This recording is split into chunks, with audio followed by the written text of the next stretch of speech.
Hello, and welcome to another MarketMuse Content Strategy webinar. I'm your host, the co-founder and chief product officer for MarketMuse, Jeff Coyle.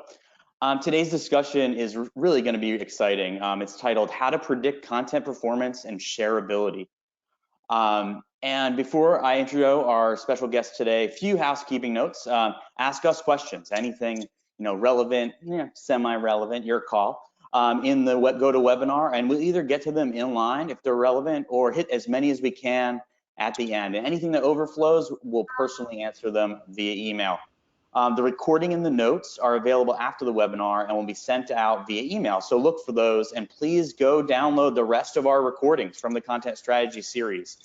We've got everyone from sales visionaries like Bob Apollo, search engine optimization superstars like Stefan Spencer and Andy Crestodina, all around brilliant folks like Kevin Indig. It's free money, and there's a dozen of them or more available. So anyway, before any more ado, our special guest is the founder and CEO of Cortex.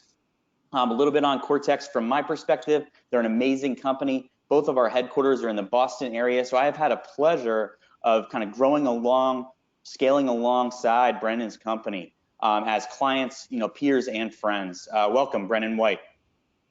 Thanks for having me.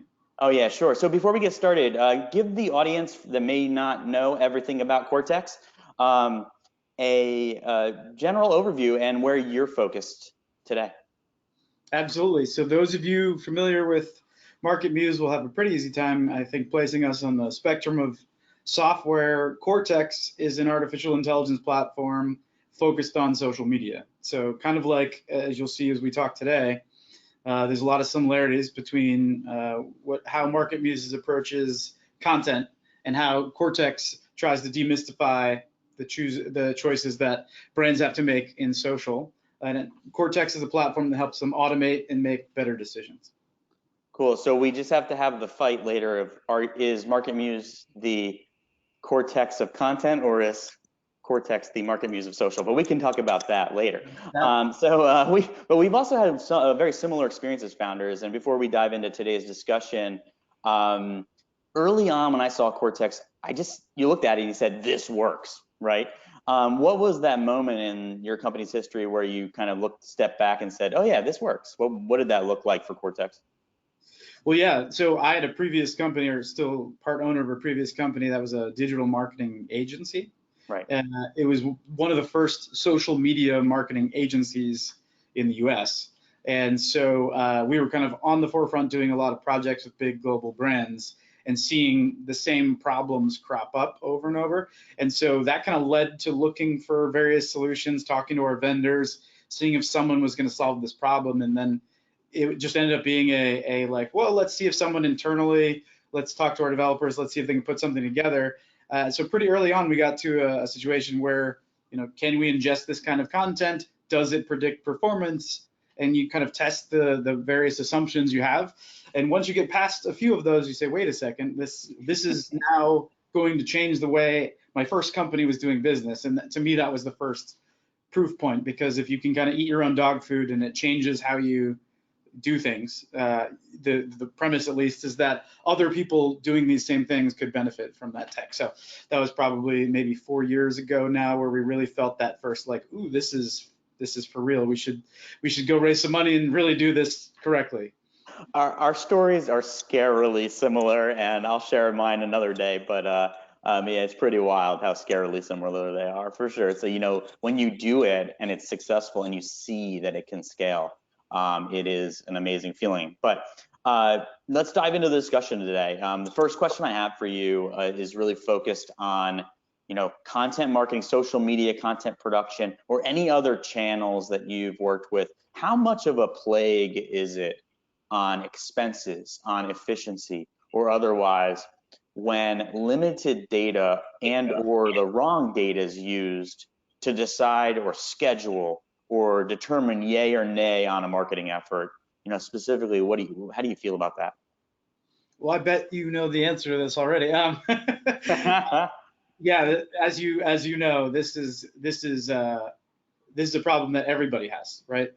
Literally, from our clients that are big global brands spanning the entire world with effectively endless budgets to the one-man team kind of banging all the plots together and playing all the instruments, right? They have the same problem, which is they don't know if they have the right data. They don't know if they have a complete data set, and they don't really know how accurate the data is. And all of that leads to the same problem, which you're implying, which is it's going to lead to some amount of guessing, perhaps entirely guessing, and having an entire strategy based on, what Brennan feels is going to be the best content for Facebook or Twitter, or what Brennan's girlfriend likes, right, or whatever, right? That may work sometimes, and it may work more often than someone else's heuristics, but it's not a reliable strategy long term, right? It's not something that I can have faith in that will succeed over and over. It's not something that my boss and the rest of my team can reliably invest in. And so, as you kind of implied with the question, getting the data right is the first step and is kind of the most critical step, making sure you have the right things to track, making sure that data has signal in it, making sure identifying the signal and that you can take action on it are effectively the way we think about that problem. And what are the common metrics from a social media perspective that are kind of must-haves when you're looking to predict this type of thing? Because you describe it the way it's that brainstorming and guessing. I like to think of it as in the 2000, the aughts, right? The biggest faux pas for content marketers or social media marketers was having no empathy. Now it's having bad or wrong data. So it's now you got to have them both. So guessing and what you feel is never going to be a consistent basis. But what are those data points for social that are must-haves, and maybe what are ones that people think are must-haves but they're not always predictive? Yeah, so Cortex looks at 600, just over 600 different types of data points. So, for example, one data point, one of those 600 would be things in an image, right? So using machine vision to figure out what's in an image and figure out if that predicts performance, right? And the true answer, getting kind of right into the weeds, is that what predicts and is predictive of performance for different groups and audiences is actually different. So in some cases, time of day matters a ton, right? And getting the time right is one of the easiest, best things you can do. For a lot of other companies, timing is almost irrelevant, right? And the right thing to get is the visuals and the messaging right, or the colors right, or something like that.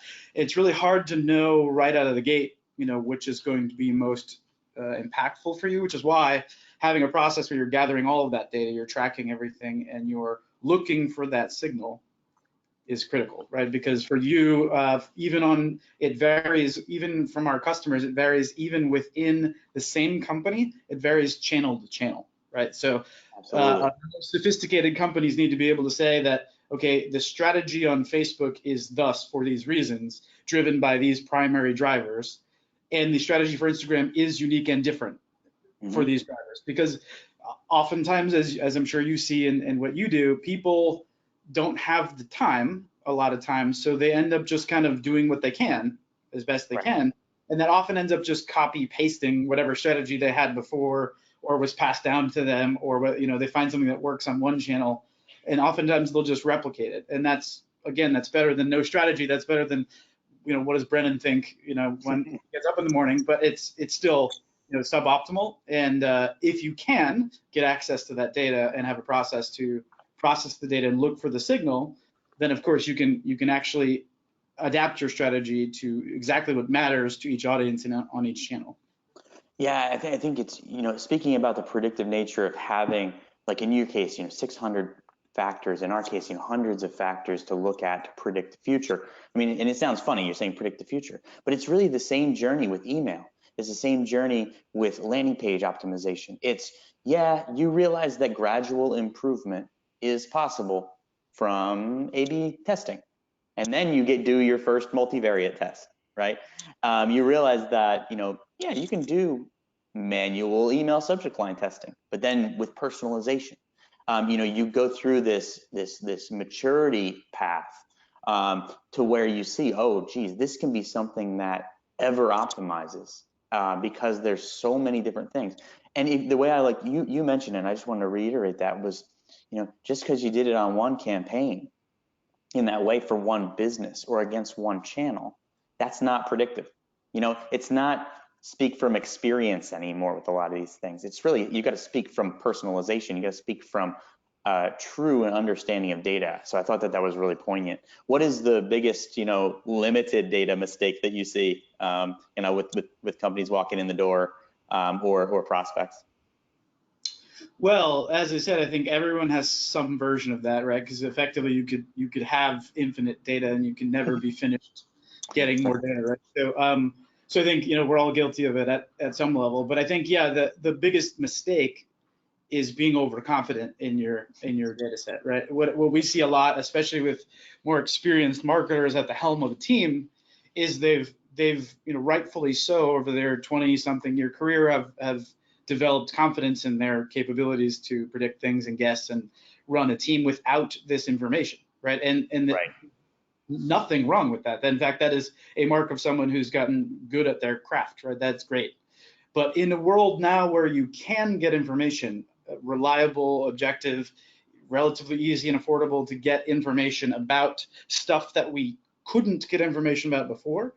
Now if you say, oh, I don't need to know, what colors are impacting my audience and how they like the nuances in the color, fine. You don't need to know any of this, but you are certainly leaving performance on the table. You're certainly potentially walking into some sort of mistake or a failed campaign that you could have avoided if you are more open to what's out there now. So I'd say in terms of mistakes, that's really the only mistake we see frequently is just not putting more trust in the past, I guess, in trusting how it worked before.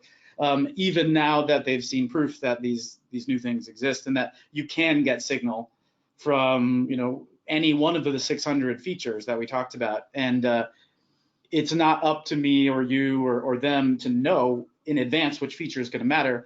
The data can now kind of tell us, right? And so that's the process that we see leading to the most success. And so people who kind of are hesitant or resistant to adopting that tends to lead to problems and frustration. Everyone wants a rule. Everyone wants a rule engine, right? They want to know what's the algorithm. That's just what they're trained to do. It happens with us all the time. Hey, what's your algorithm for predicting opportunity or for identifying true, like customized competition or difficulty? There is no static out. Everything is unique. Everything is customized, and that's that gap. It's getting over the fact that there is no algorithm. I mean, if you think that Facebook has a static algorithm or Google has a static algorithm right now, there's about 5 years that you need to update research. It's very similar for how to translate that into your effort. So I thought that was really poignant. And same thing for us.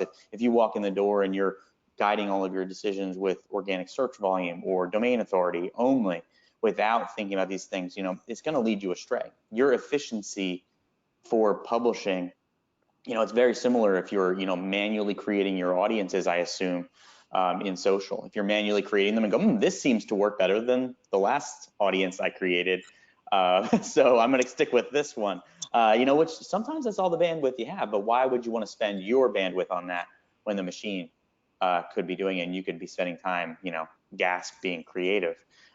So when you have a customer in their first few months at adopting this and beginning to change the way that they publish or hit out campaigns, what behaviors change first? Like, what are the behaviors that immediately change? What are the ones that take a little bit longer to change?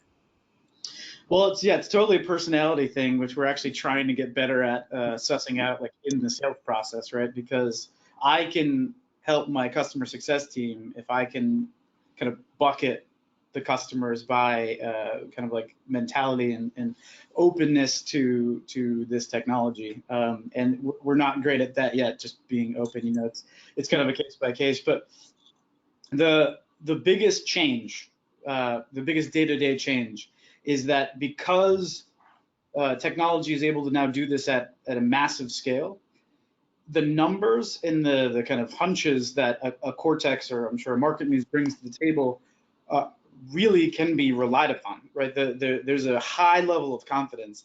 And so the biggest change, of course, is just kind of dropping that level of working that you used to do. Like if Cortex is, for example, automating the creation of your content calendar, telling you exactly when and where to post, how often to post, what to talk about, if it's selecting images for you, if it's in some cases even inserting words and hashtags and things for you, if it's doing a lot of that work, and now your immediate change is to not do that work anymore, that of course for some people who are open-minded, they just take that time that they just got back, and as you said, they get to be creative, they get to be more strategic, they get to go run with it, they get to make branding decisions, that they get to do all this stuff that is fun and is really high impact, but that requires them to actually make that shift, to not redo the work or not constantly check or not constantly, and of course, a reasonable person would spend the first few months working with a new technology actually double checking, right? So it's not that I have any issue with that. That is absolutely the reasonable thing to do. But making the change and eventually saying, okay, I'm going to let this self-driving car drive, right? And I'm not going to keep my hands on the wheel the whole time, right? That is critical for long-term success, because that is how you get the time back, returned to you. And that is, of course, harder for some people than others, right? And much, much harder. And I think that, like I said, fundamentally is like actually a personality thing more than anything else.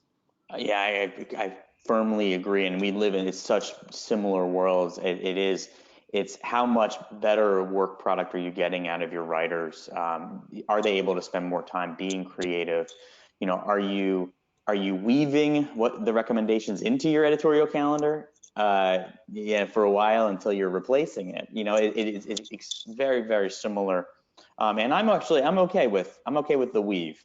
I don't, I always think that, there's going to be things you need to do for your brand. There's always going to be some things you want to do for ego purposes, or, to address a program that didn't do as well as you wanted to. I think there's still some ability to give those things a shot, but yeah, you got to let go. You got to let go a lot of times. And I think that's such a great comment.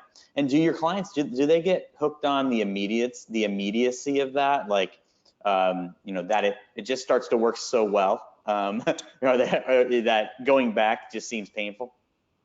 Yeah, that actually, we have a really good story about that. We have a customer that is a e-commerce company, and the main user, the kind of head of marketing there, she's been in the career probably 40 years. She's a very experienced person, and she was the most hesitant just by personality. She just, I know how to do this. I don't believe that, this technology or this data is going to impact how I would do this anyway, that kind of thing. And so they tried it for a year. They said, she's still not a big fan, even though the rest of the team and the CEO and everyone else was. They said, we're going to try it without this for a few months, right? So they turned it off. And we had these dramatic results, right? 90% drop in these key numbers that they're tracking, big changes. And so, of course, they immediately jump back on, right? And that's the kind of thing where, of course, you don't want to have to go through that. That's a tough one, where after a year, at that point, we usually see most people are completely fully onboarded and kind of drinking the Kool-Aid, so to speak. But even in that case, that is the great thing that ultimately everyone's there for, right? Which is just the comfort that this new plan is consistently working, and this new entire process of integrating this data to use that data to drive the strategy and the calendar and the planning to then drive the content. That kind of stuff is what kind of underpins their confidence in it, that it's working, right? And so that's a great story to have, because it's just, even when you do this every day, seeing stuff like that, you're like, okay, we're providing real value to these people. This is a good thing we're doing. We're turning all this time and making it easier for them to succeed, which is right. So in that situation, or a parallel, like anecdotally, like how does that person in that case, or in another one, how do they accelerate the predictions that are available by analyzing data? So, with content, with writing, it's saying, I want to integrate it in this way. I know that I need to expand on this topic. I want to make sure that I find like the biggest subject matter expert that I can to write this, or someone very creative, or using imagery that's going to really tell the story or repurpose. There's so many ways that a human can accelerate and be augmented by this information. In social media programs, whether paid or organic, how does that human take it to the next level in the case of that you're describing? Well, actually, there's a basically almost a perfect analogy to all the examples you gave with written content. So, Yep. So when you think about social, right, there's in social, it's a very visual medium. So a lot of the primary interaction with the customer is a visual exercise first, right? They're scrolling on a phone, they're distracted, or they're doing something else, and the thing that catches their eye, that gets them to initially stop, is some colorful image or video or something, or maybe it was a warm recommendation from a friend. But right, so there are these few things that if we're optimizing that, we've got our foot in the door. And then if we're looking to get them to take some sort of action, click on a link, buy a product, or whatever, where our metrics that we're optimizing for are, there's still more there, right? So getting the colors of the image right, getting what's in the image right, getting the crop of the image right? All of these things are things that people can be improving. And of course, you could kind of undertake each one of those efforts yourself manually. And you could try to process the data and try to pull out the signal. And in fact, I was talking to one of the biggest, most beloved cookie brands that we have in the US yesterday. And their story was, we wanted to figure out if we could put or should put humans in our images, right? Does that do better or worse? Should we have models? Should we have product shots? What kind of imagery should we be using, right? Just kind of this reasonable question that we hear a lot of our customers ask. And they said, this is a huge, huge conglomerate that owns one of the biggest cookie companies that all of us have eaten since we were kids. And they gave up on it, right? They funded it with people and a budget, and they tried to gather the data, and they tried to find the signal, and they tried to optimize just that one thing. And they couldn't find an answer to a degree of confidence, right? And so being able to do those things, as many of those as you can, whether you can do them manually, great if you can, but using technologies like MarketMuse or like Cortex to more optimize it, more of those features and faster. That's effectively what people can do, is just align those features with what the audiences want, right? Give them what they want. Take the Venn diagram of what your brand talks about and the colors you use and the things you like to express, the values, and find that overlap, right? And find it as fast as possible, and then get that into as much of your content on each channel as possible. Yeah, I think you said that really eloquently. It's that you have hunches. The technology is going to generate hunches and these ideas. How do you create that match between something that you think is going to be successful, which can have huge implications? I mean, on budget, on having to get actors, having to get models. Exactly.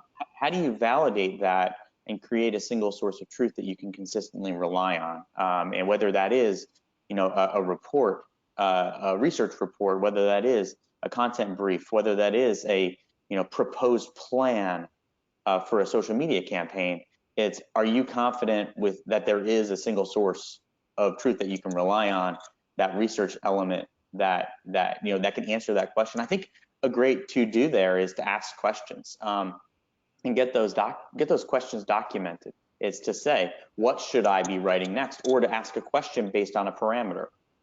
If I were to cover this topic versus that topic, which one's going to do better? Where should I be focusing my marketing dollars? Both of them are interesting. I need to know which one's going to have bigger bang for the buck. Similar to the Cookie Monster company, and that they are saying with people or without people.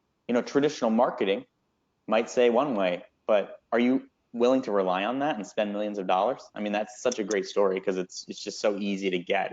Are you going to spend $1 million on this topic when it's going to take you 2 years to see performance?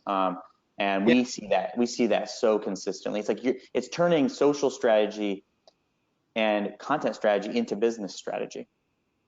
Yeah, exactly.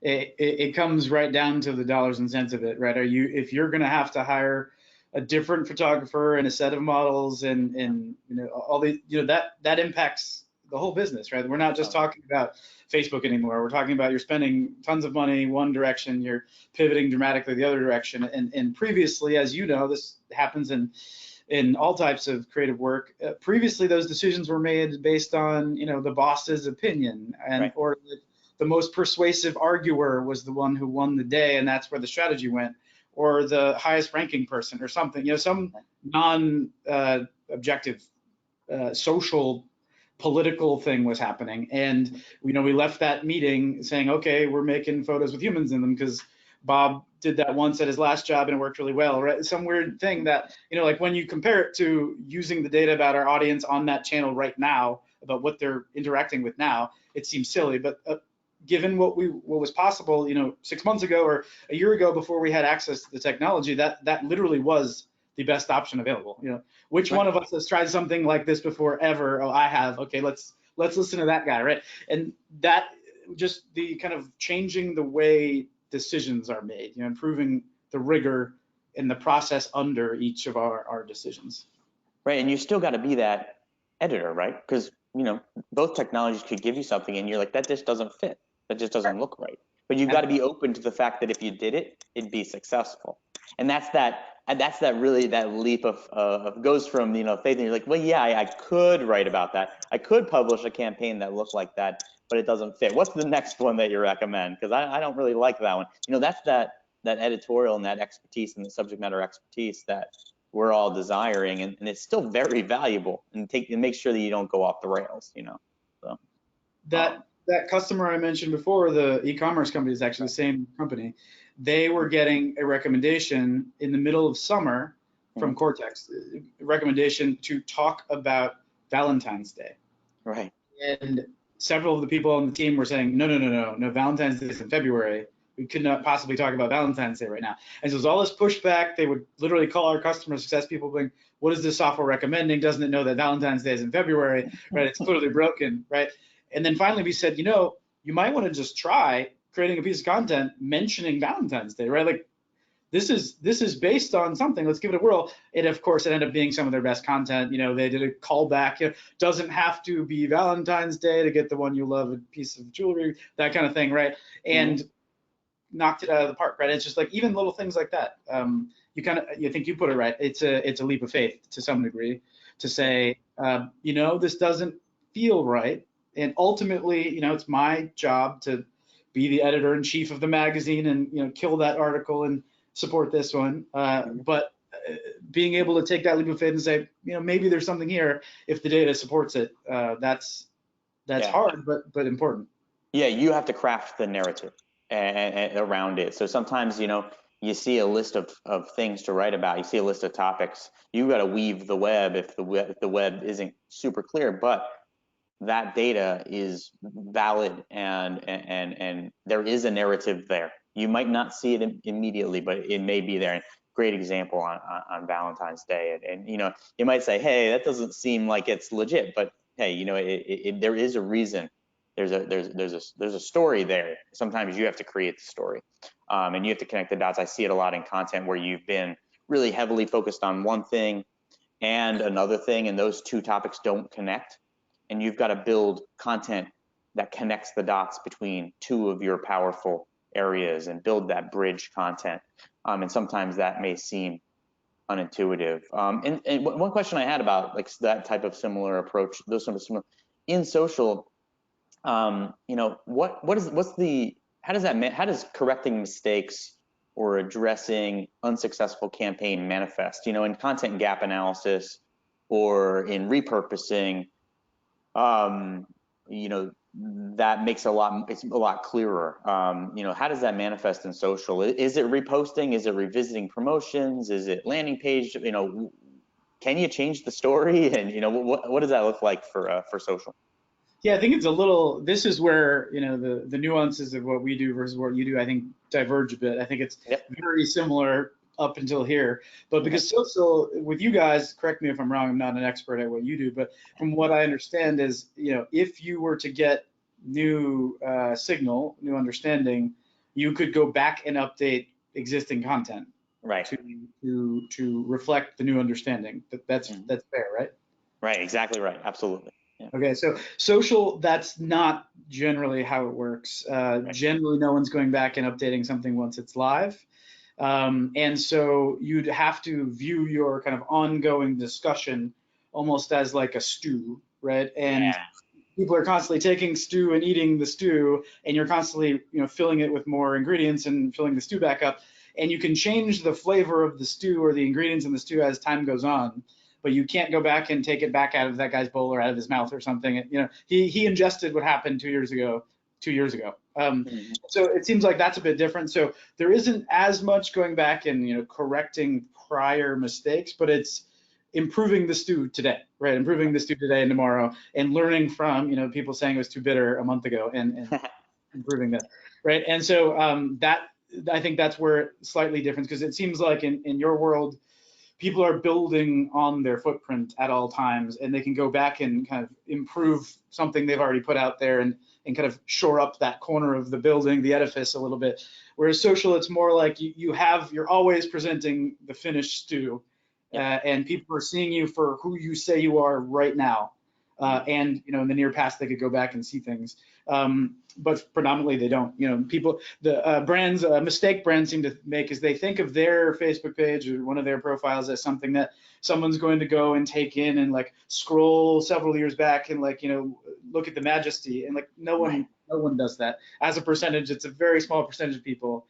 Most people experience everything kind of in the moment and never again. And so with social, it's using the previous data to improve the next campaign and improve the one we're working on now, is the name of the game. And so that's what that looks like. Getting the photos right now, improving the videos, getting the length right of the video, getting the orientation right of the photo dramatically impacts performance.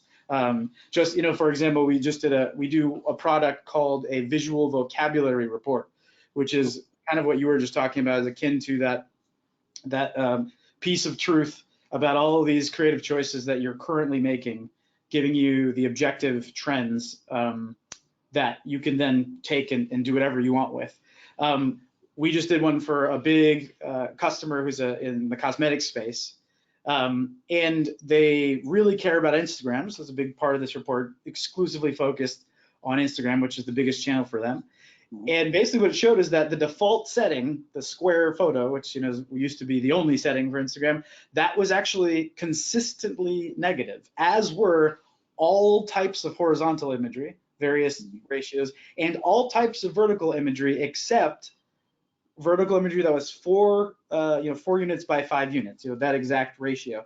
That was consistently overperforming. And it's one of those things where you just kind of shake your head. You say, none of us would have ever tested that. We would have never thought to do that. We wouldn't have the capability to bucket it that way.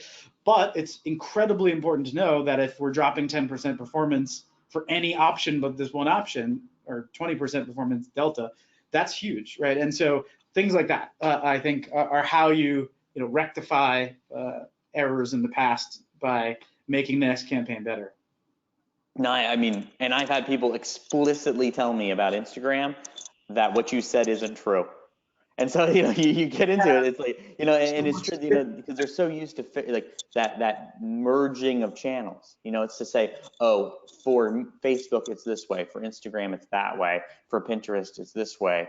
When there isn't one way, it's not a rule. I mean, and once you start to see it work, you're like, oh yeah, there isn't one way. It truly is different. So you've mentioned size, you've mentioned time.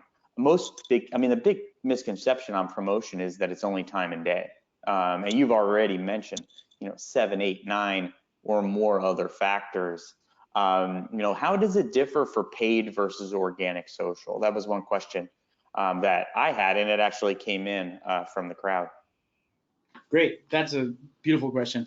So there's 2 different pieces for social. There's choices that you make that impact the spread and the reach and how many people are seeing the content. And then there's choices you make that impact the reaction to the content, right? Yeah. With paid, you're more or less controlling for the first one, right? You're saying, I'm going to pay to make sure 100,000 people see this image or see this ad, right? And so the choices you would make, or that would be important to you if that were in a piece of organic, to make sure enough people see the ad, aren't as important, whereas the second category is still roughly the same, right? If you're showing a piece of content to a woman between 20 and 40 in a certain, economic tier in a certain region of the world. You can use machine learning and all this data to zero in on what type of content might resonate with her. And that type of content is going to resonate whether she's seeing it in a promoted post or not, right? Like that is what she likes, or she's more likely to click on, or whatever you're trying to optimize for. And so that doesn't matter. That doesn't change paid to unpaid. So that's, of course, critical to know, right? If you're just going to wing it, or you're going to, the thing we run into is like A/B testing is critical. Everyone does it, and it's important, right? But if you're testing, bad option 1, terrible option 2, and dog shit, pardon my French, option 3, that is going to optimize for bad or terrible, right? We're not gonna get anywhere into the upper half, right? The overperformance. And so it's really important to be able to use the signal that's out there to find those patterns, find those trends, and understand that, if we're going to start A/B testing some ideas, let's let those ideas start off in the top half. Let's know what this audience wants. And then whether you pay it, you pay to get it out there, whether you let it be organic, whether you're doing some sort of hybrid campaign, that's your choice. And most companies end up doing both to some degree anyway. Yeah, you got to use your advantages. I mean, and I see that all the time, and it like what you just described is classic. I mean, it's, we've built 3 email templates, and we're going to see which one works the best. Have you considered that maybe all 3 of them are terrible? Have you considered that? I mean, just think about it, right? And what not for this group, not this target demographic, right? They might be great for you or me, but they're maybe not great for them. And so it's not even an objective good versus bad. It's good for this purpose. This specific purpose. And what I've seen in social applications, and I'd be interested in your perspective, is it's also that KPI. So how are you going from a Facebook post like to a page like? Are you optimizing for one signal but not the other? So I think even in an Instagram, very similar as well. You've got likes, you've got comments, but how many of them are translating into followers? So are you able to look at all of those kinds of dynamics for KPIs?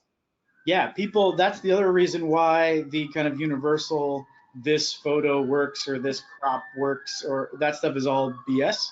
And you can prove it is by, if you do a predictive or some sort of analysis of these choices against one metric, it changes dramatically if you change the optimization metric, right? If you say what gets people to click, a disgusting photo that's offensive might get people to click, but it's certainly not going to get them to buy your product, right? It's like there's different mechanisms at work here. And so, yeah, for us, customers, of course, have different objectives. Sometimes even at different times, they're swapping the objectives. So, generally, making huge generalization, if you're a big brand, you're a global brand, you're trying to go for engagement metrics. You're trying to get in people's heads. You're trying to make them think, see your stuff, interact with your stuff, show your friends the stuff, so that next time when you're at the bar and the bartender goes, hey, what do you want? You go, Heineken.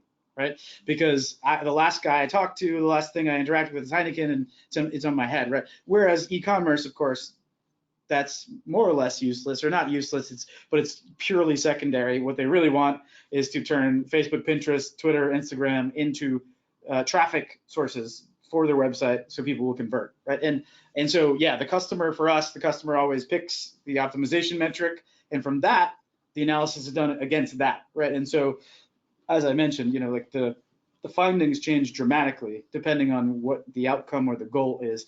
And as you probably know, I don't know if there's a perfect analogy in what you guys do, but like that metric changes even, season to season or campaign to campaign within some companies. So you have to be able to tease that out, because otherwise, if you just rely on like, oh, Brennan prefers this stuff, right? Well, do I prefer it to click on or to prefer it to do something with? Was it going to get me to buy, right? People aren't even when we use kind of our baseline assumptions, we're not even operating at that level yet. So yeah, it's important to do that.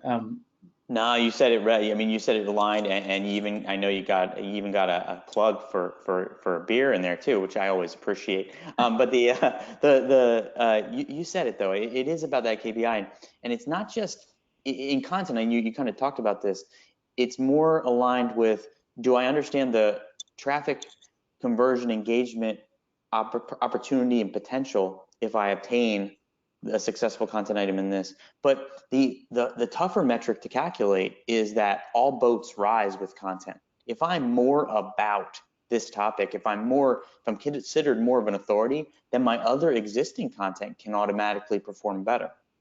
So it's a little bit, that's that part that, if you haven't convinced internally the ROI on social, or you're reporting a metric really it doesn't tell the whole story, it's clicks, or it's something that doesn't connect with repeatable success. Very similar to the case, if you haven't sold the value of your content internally, it's going to be hard for you to tell that story that, hey, well, every post we write, every social media post that's successful makes the future ones easier to be successful. I mean, it's just, that's the nature. And it's similar with content. It's, as we publish, future items are going to have an easier time because we are, we have more of a brand. It's going to be easier to find. It's going to be more people, more eyeballs, more things. And I think that I like to think it, like, put the mirror in front of how well you've sold this channel internally and how well you've sold the KPI.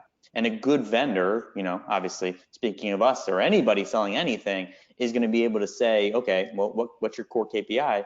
Let's make sure that we can move the needle on those quickly, because that's how you build this story. That's how you continue and you get hooked on this. And there's a couple of great questions on this, and I'd love to know more about the way that the KPI stuff. But I want to be conscious of time, and this is the one topic I know really nothing about machine vision and how it is used within Cortex. And I also got a question in here about using visuals and images as part of the equation. Is it about being able to see what is in the image?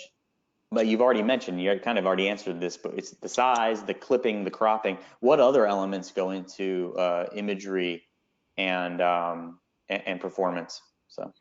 Yeah, so our approach is that you effectively can't get too much information about the content, right? And the more content insight we can, or really the more we can see into a piece of content, that's more data for our clustering and unsupervised learning models to perhaps potentially find trends in. Right? We can't guarantee that your audience cares about the colors, for example, right? But if they do, if we have a really high fidelity color data about every single image you have, where the colors are located, what the ratio of colors are, pixel by pixel, right? If there is a trend there, we can find it, right? And so that's our approach, is using machine vision and various other things to enrich that data set as best as possible. So an example is, people often don't think, but optical character recognition, right? Finding text in flat images, that's really important because there's entire categories of things like memes that are effectively images with text on them.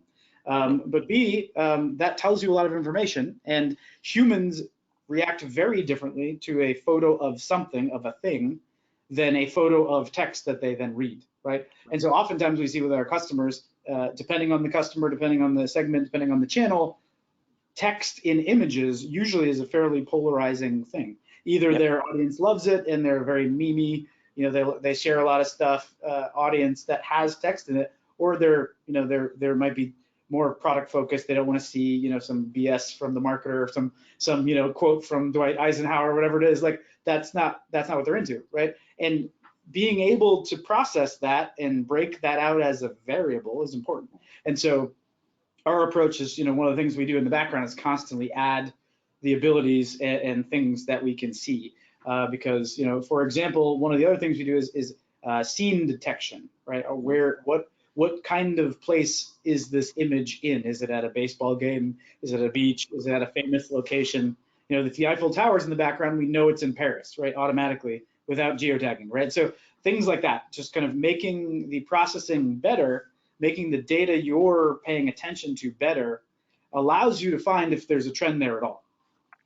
Scene detection. That's wild. Like I said, that's like fun, wonderful information. I feel like I just learned something completely new today, and I didn't even think about that. That's beautiful. Because you think about it, right? Is there a dog and is there a person? Are they drinking a beer? Those are things that you think about could drive the bus, but you may find that they're, if they're at a ballpark, it's appropriate. If they're out, playing, so the scene detection versus the entity detection is two completely different things. I think that's super exciting. And wow, that's cool. One thing in my observation, just from hearing you say that, it's do you encourage your customers to document these questions? Like, should I put a dog, or should I put a person, or should I put a, Dwight Eisenhower cosplay person in there? Do you have to find them to ask questions like that to then validate them? Is that something that you look to encourage? Because I'm thinking, we don't necessarily encourage people to like get their questions documented. Will this work over that? But I think it's a good idea, and I'm just getting that from your take on this. So. Yeah, the way you framed it makes me realize we probably should, in the software, have a place to keep track of those critical questions. Yeah. There is a way that, for example, a big hotel chain customer of ours, one of the biggest hotels in the world, they had that same question that the cookie company had. They wanted to know if the content should be, pictures of their beautiful beaches, pictures of their high-end cocktails, or pictures of a model holding their high-end cocktails in a on the beach. Sexy man on the beach, right? That was the question: people versus no people. And being able to, the way we kind of captured that question is they ordered a specific report drilling down into it. So they got delivered a report that effectively answered the question: should they have people in it? If they do have people in it, what is the impact? And if they're going to have people, how should they shoot the people, right? Should it be close-up facial shots, kind of like with us today? Is it, from the back, from the side? Is it just their arms and legs, right? And so that is documented in that way, but actually there's no, I think, chronological history of learning, which effectively we were talking about, the each kind of stepwise motion forward that they learn from doing this exercise probably should be captured somewhere, and I'd love to add that as on our feature list now that you mention it. Yeah, I'm thinking about the same thing, frankly. It's definitely, you have the source of truth of the plans, of the campaigns, and all of that. But do you have it where you actually were able to say, oh yeah, I'm validating that I took a shot at this topic, or the Valentine's Day question, and all those things should drive the bus towards the future. And another question that came in, and it actually kind of fits with this, is to say where have teams changed their applied time? But I'm looking at this and thinking, for us, I'm spending less time deciding, combing through spreadsheets. I'm spending less time, not being creative, or I'm spending time making stuff that doesn't work. Those are key things that, I'm getting better output out of what I get. That's natural to understand. What have you seen, teams or individuals that you work with, what have they been able to replace, kind of bad time with good? Yeah, no, that's I think another example where we kind of are philosophically very aligned as products, right? Because that is fundamentally what they're replacing. They're replacing time doing data gathering and processing. They're replacing bad decisions and things like that. They're replacing budget on bad decisions and time on bad decisions. And then they're able to reinvest that in kind of what I think is the higher level of strategic stuff, which is actually much more important, right? I imagine it's true in your neck of the woods, but for us, the thing about social is there's a massive scale problem, right? So just in the past several years, the number of channels that people have to keep an active and ongoing social profile for has 5x'd, right? And that's just in the past, I forgot the stat, like 8 years or something. And in the past 20 years, the amount of content has 80x'd. And so if you kind of take that as kind of take a step back in a second, and you say, okay, so the same brand, the razor brand, right, used to have to make a TV ad, a radio spot, a couple of newspaper ads, and that was it. Now they have to make a bunch of content like you guys do. They have to make individualize unique content for half a dozen or more social channels, and they have to make literally dozens of posts a day, at least for social, right? And so that is what they spend their time on now because they have to, and because that's scaling so quickly that they're always, as from like a bandwidth standpoint, a little behind the eight ball, right? There's not enough people to get done what they need to get done, so Right. they're just sticking fingers in dikes and just pushing people everywhere. And so predominantly you're trading when by optimizing to a platform like ours Yeah. is you're optimizing, you're kind of trading fingers and dikes, people with shovels digging ditches to more strategic stuff, because the digging ditches is, going to get data on you and your competitors and find trends and create 100 pieces of content, right? If we can automate all of that, and you can then start thinking, okay, what are my competitors doing? What is the next thing I need to be thinking about? Which is a much more high margin thought, right? And use of your time. And so it's not just, trade a minute for a minute or get an hour back here and 15 hours back there. It's you're trading low value time for high value time, which is really critical. And I think you Oh got man. probably exactly the same. Right on. I mean, and that is so important. And competitive gap analysis, for example, in content, monitoring competitors, monitoring changes in content, how predicting what they're going to do next is the number one bottle mover, where you can change from being amazing to unstoppable. But you got to get there, and you have to have more time. And with social media, I think it's it's the least appreciated job on the marketing team, in my opinion, because unless you've done it, unless you've built that calendar by hand, scheduled those posts, then you're always on the clock. You're always on, like you're always working. Like it's very different world, mindset, perception. But outside of your department, the fact that that is that way isn't understood.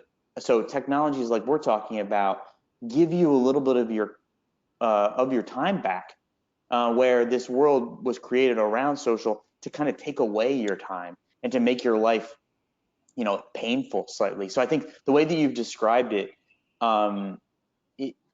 it validates the fact that social media professionals, it's hard and it's constant. It's always on. You're always thinking about it in a very different way than other disciplines. And I think you expressed it well. It's like let's take the time where you're spending, burning clock on bad things that could be optimized. You shouldn't be jockeying this spreadsheet at 8 p.m. You just know it. You shouldn't be doing that. Some of these things can be automated and turn you into a monster and turn you into a master. So I thought that was really, really appropriate in there. Anything else to say on that topic? No, yeah, the analogy I always use is it's like you're running a magazine, Right. and you used to have to shoot all the photo shoots, run down all the leads, make all the interviews with everyone, and you just kind of make a piece of content, it's ready, and then you go make the next one, and it's ready, and you go make the next one, and you're just being run down. Versus now you're the editor in chief. You get to decide what kind of magazine I want, right? These kind of important decisions. What magazines are out there? Where should I slot in? What do I want to do with my domain here? Because you're no longer running down all those little leads. So that's a good analogy we like to use, just because it. Love it. I love it. Turn any company into a publisher, and then turn your social media team into basically social media editorial instead of operations. I mean, I think that's beautiful. Turn them into creative, or make them be able to apply their intelligence against things that are creative and things that are strategic, and that's a beautiful thing. All right, cool. Well, I have a couple more questions, a little bit off topic, so we're going to save them for email. But I'll give you a last word about kind of optimizing social and where you think the world is going to go in the next maybe 6 months to a year. Well, yeah, if I may, I'm going to speak a little bit beyond social even. I think that, the big discussion around any sort of automation, AI is, where our jobs going to be, this hypothetical idea that automation destroys jobs, which I don't think history bears that out at all. But I think actually my hypothesis and the thing I'm seeing is that I think marketers are actually going to become one of the most important groups in business across almost all businesses, specifically because we're getting all of this direct customer feedback all of the time. With you guys, you can see exactly where you need to fit story-wise. Right? We're a MarketMuse customer. We use you guys to figure out where we fit in the world and how other people think about our space and where we need to get stronger at communicating. Right? That's something we effectively couldn't do without you guys. Right? And but as a marketing function, that's valuable, really valuable information to bring back to the whole company. Right? The entire product team needs to know that well, right? And from where we come from, the entire product team needs to know what colors matter and how displaying the product matters, right? The way you design the product actually changes if you have this information. So I actually think because of these types of technologies, it's not that, oh, I create posts for social. If we automate creating posts for social, I have no job. It's that the team that sits on top of all of we're like this. Marketing is like the sense organ for companies, right? We're the eyeballs. We're getting all this information, and everyone else, the rest of the body, needs it. So I actually think, when I talk about AI with people, I actually think automation and AI in marketing specifically is going to make marketing really critical and more important as the business goes over, as the time goes. So that's what I get passionate about. And of course, I thank you for having me today. It's been a really cool chat. Yeah, I couldn't agree more. And really great points on that, marketing becoming more important. And I'm excited about the visual vocabulary report. Just the name is awesome. And go to meetcortex.com/marketmuse-exclusive. Get your discount on that visual vocabulary report. I don't know why you would not do that. You can go, please, follow Brennan, connect to him on LinkedIn, or me, and me, it should be both. And then we always have, for anyone attending our content strategy webinars, a free topic report offer. Just go to the link that you see there and fill out that form, and we will build a report that is hundreds of pages and tells you exactly where you sit on any particular topic for your website. Very, very similar values, very, very different applications. Nothing's more beautiful than that. Thanks again, Brennan. Thank you, sir. Appreciate it. All right. Cheers. All right, bye-bye. Bye.